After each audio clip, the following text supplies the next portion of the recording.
O Papa Francisco instituiu um ano para São José. Você sabe com quantos anos José casou-se com Maria? Você sabe quantas vezes aparece o seu nome na Sagrada Escritura? Você sabe com quantos anos José morreu? Eu vou responder nesse vídeo logo a seguir. O Papa Francisco instituiu um ano especial para São José em toda a Igreja. São José é o patrono universal da Igreja. Ele é chamado pelo Evangelho de justo. Também o Evangelho fala que José é filho de Davi, é esposo de Maria, é pai de Jesus e carpinteiro.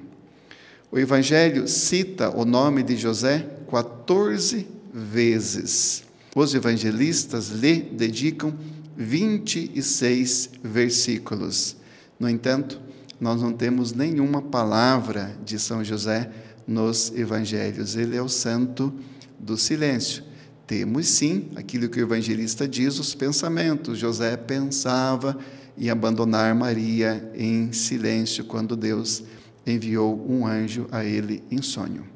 José é o santo do silêncio. Foi um homem à parte, reservado, retirado. Um homem em que se diria que tudo é interior. Um homem de Deus, todo em Deus. Não obstante que o Evangelho dedica 26 versículos para São José, permanecem muitas perguntas sobre ele. Por exemplo, o casamento de Maria com José foi um verdadeiro matrimônio? E os santos respondem sim, porque houve união dos corações. A ausência da união sexual entre Maria e José não faz com que José não seja o marido, pois o próprio Mateus narra que Maria foi chamada pelo anjo de sua esposa. Temos algumas outras curiosidades. A casa onde viveu Maria e José e o menino Jesus, ela foi transportada inteira na Idade Média da Terra Santa para a Itália. E esta casinha está dentro da Basílica de Nossa Senhora de Loreto, uma grande basílica. Então, quando a gente visita esse local, a gente é tomada de um estupor, de uma alegria muito grande, porque olhando para aquelas paredes enegrecidas do tempo e das velas, a gente imagina que aquelas paredes ouviram a voz do menino Jesus, ele que corria de um lado para o outro, os diálogos entre Maria e José, também aquelas paredes trazem marcadas em si. As casas dos judeus eram muito simples, eram construídas com paredes de pedras calcárias ou com tijolos de barro cozido ao sol, e cobertas com tetos de barro amassado. Temos outras perguntas. Quando José casou-se com Maria, que idade ele tinha? Pois que muitas obras de arte o retratam como idoso, uma pessoa já de idade. E os santos respondem não. São Jerônimo responde assim: Maria deveria ter entre 14 e 15 anos e José 18 a 20 anos de idade, quando os dois se casaram. Mas então, por que José é pintado como se fosse alguém de mais idade? Ele quase sempre foi retratado assim para enfatizar a sua não participação ativa na geração de Jesus, para não colocar em dúvida a concepção virginal de Maria. Mateus, evangelista, não diz que José gerou Jesus, mas que Jacó gerou José, o esposo de Maria, da qual nasceu Jesus. Nesta afirmação, o evangelista deixa claro a concepção virginal de Maria, explicitando que José não é o seu pai natural.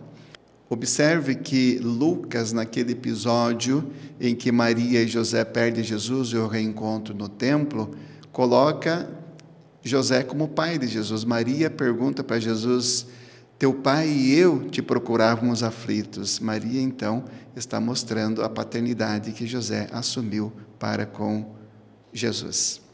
De fato, José foi um verdadeiro pai para Jesus. Ele ensinou a lei de Deus, a ele competia alimentar Jesus, vesti-lo, instruí-lo e ensinar-lhe um ofício. Também a responsabilidade que recaía sobre os ombros deste homem. Imagine por ocasião do nascimento de Jesus, mas imagine só por ocasião da fuga para o Egito. O que significou aquela viagem? Uma viagem penosa e arriscada. Se tratava de mais ou menos 400 quilômetros, dias e dias de caminhada. É evidente que nós temos que descartar o fato de que Maria e José partiram sozinhos com Jesus. Provavelmente eles entraram junto de alguma caravana, porque a travessia do deserto não era simples. Além do cansaço da caminhada, havia escassez de água, havia muitos perigos e não era possível, então, encarar em dois uma viagem tão difícil. Onde se alojaram quando chegaram lá no Egito? A maior possibilidade é de que foram acolhidos pelos judeus que viviam na diáspora e que também estavam presentes no Egito. Então, se supõe, os estudiosos dizem isso, que eles foram acolhidos em algum bairro de hebreus, situados numa cidade próximo da fronteira. Ali encontraram auxílio, encontraram conforto e tudo aquilo que precisavam junto de seus compatriotas. De retorno a Nazaré, José retomou os seus trabalhos na carpintaria. Como era costume no tempo, os pobres precisavam trabalhar. E evidentemente que José teve que trabalhar nas privações, pagando os impostos onerosos para o Império Romano. O dia a dia da família, da Sagrada Família de Nazaré, era comum a todas as pessoas que viviam naquela região. Em geral, os hebreus se alimentavam 2 vezes ao dia. O trabalho começava logo cedo e era interrompido lá pelas 9 da manhã para um primeiro momento de oração, que José deve ter feito também com muito ardor e com muito amor.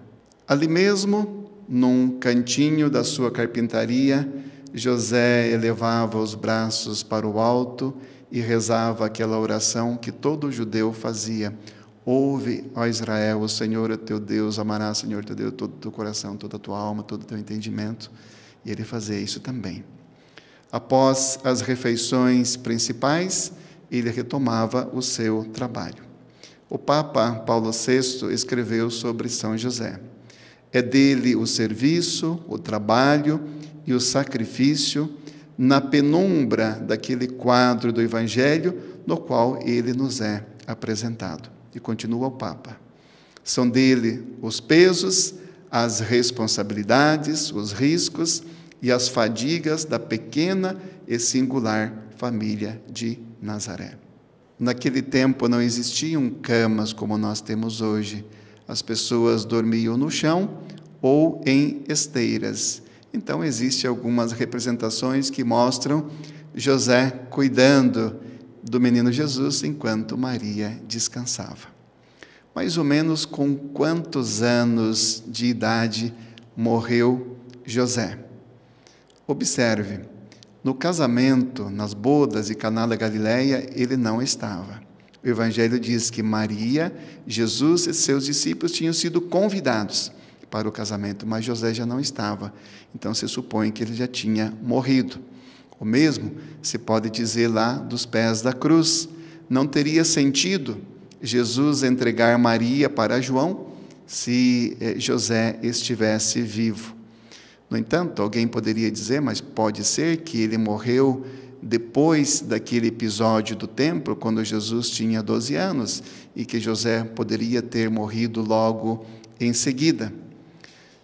Mas veja só, se tivesse morrido logo em seguida ao episódio do templo, como poderia ter realizado todo o desígnio de Deus a seu respeito, que era cuidar de Jesus proteger a família de Nazaré? Então, os estudiosos supõem que a morte de José ocorreu pouco antes do início da vida pública de Jesus. E ele é chamado Santo da Boa Morte, porque quando ele expirou, ele tinha de um lado de si Nossa Senhora, a Mãe de Deus, e do outro lado Jesus, o Filho de Deus. Pode haver uma morte melhor do que essa? Onde José está enterrado? De Nossa Senhora, nós sabemos que ela foi elevada ao céu em corpo e alma, mas de José nós não temos nenhuma informação de onde está o seu corpo.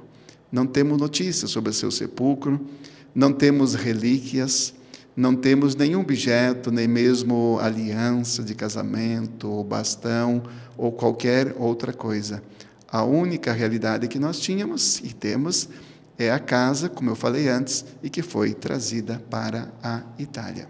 O Papa Francisco nos apresenta uma oração para fazermos durante este ano de São José. Diz assim: Salve, guardião e redentor e esposo da Virgem Maria.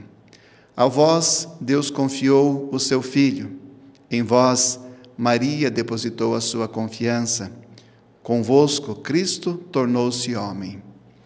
Ó bem-aventurado São José, mostrai-vos, Pai, também para nós e guiai-nos no caminho da vida.